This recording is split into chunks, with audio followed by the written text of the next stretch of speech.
Hello, welcome to my shop. You may come in. My name is Matt, and I'm gonna give you a little tour around my shop today.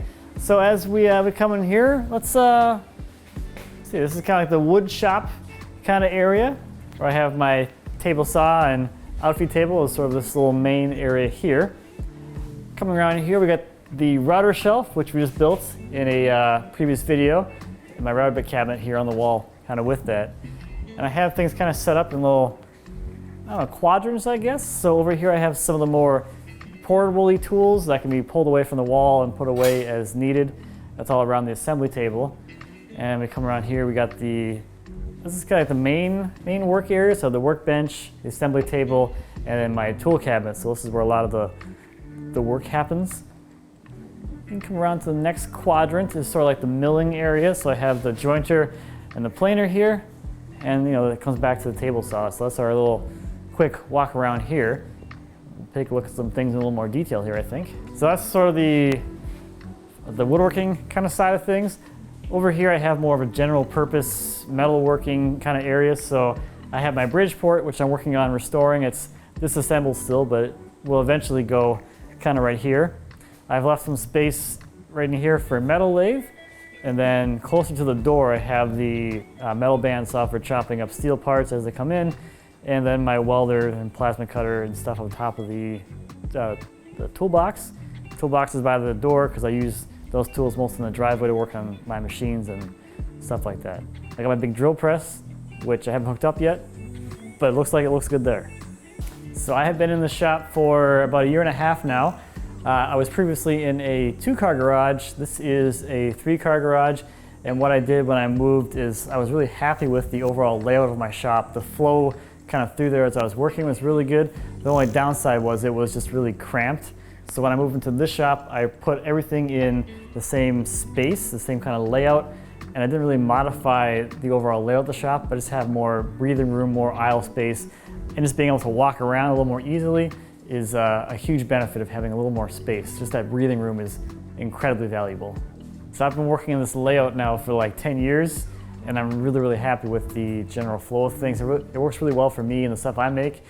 The pieces I work with aren't that big, so this layout works really well for that size of stuff. It keeps you from taking a lot of steps and having a lot of like dead space that's not useful because you're trying to plan for really big pieces of furniture.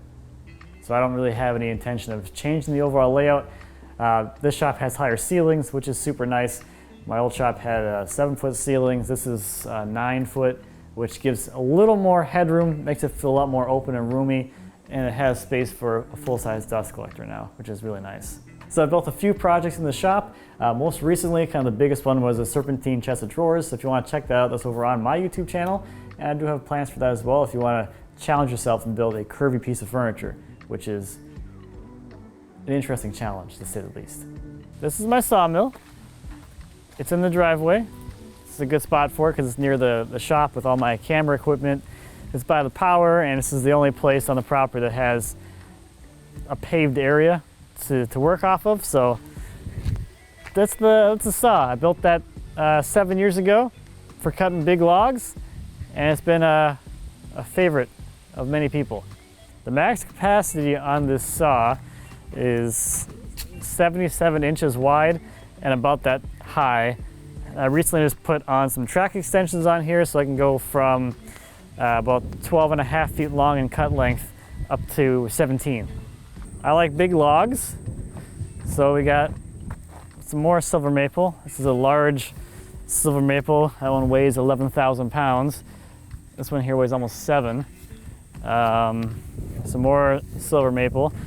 That's like one of my favorite trees to saw because they get really big, and if you let them sit for a while, they'll stain and they'll discolor and be a lot more beautiful. It's also usually a lot of figure in those too. This is a cherry log that I got from Cedar Rapids, Iowa. It's not officially on the state registry, but it should have been because it probably would have been the biggest one in the state of Iowa. It's about 4 feet in diameter, and this one is 13 feet long, and cherry shouldn't really ever get that big. That's excessively large for cherry.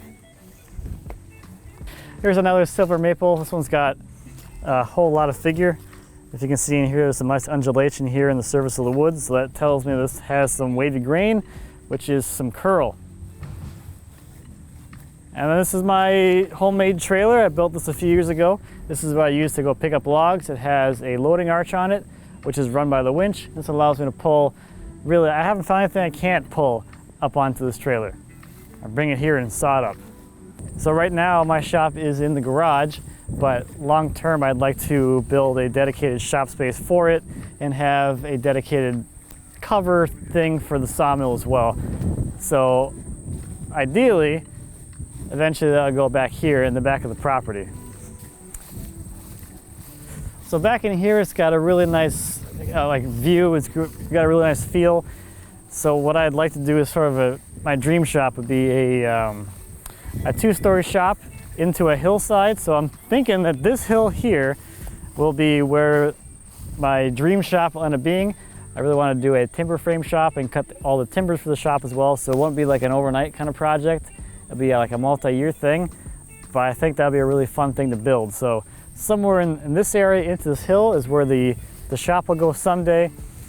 And then I have some more lumber stacks over here, which is where I like to put some kind of cover for the sawmill. One of the things that I like about running the sawmill is being outside and just enjoying being outdoors.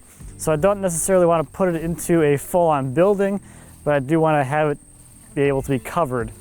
So ideally, I'd like to do something with a roof thing that has walls on it, but the walls open straight up so you can open the whole building up and still feel like you're outside.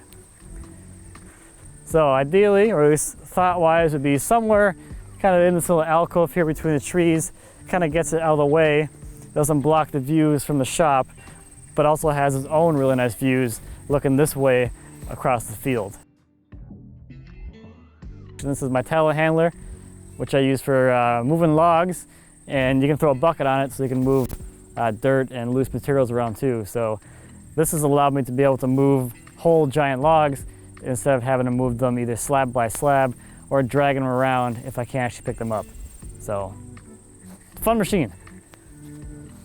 So this kind of area here towards the street is where I'm starting an arboretum, just a fun collection of trees, just different species and things. So out there in the field there's a bunch of grow tubes and stakes. And then this is my, I guess, the tree that I care the most about. This we moved from our old house on the day we sold it to here, and it's taken off. This is a walnut tree, and it used to be like only, I don't know, like this big this spring. So it's already shot up quite a heck of a lot in just a few months. Actually getting pretty big. It's happy.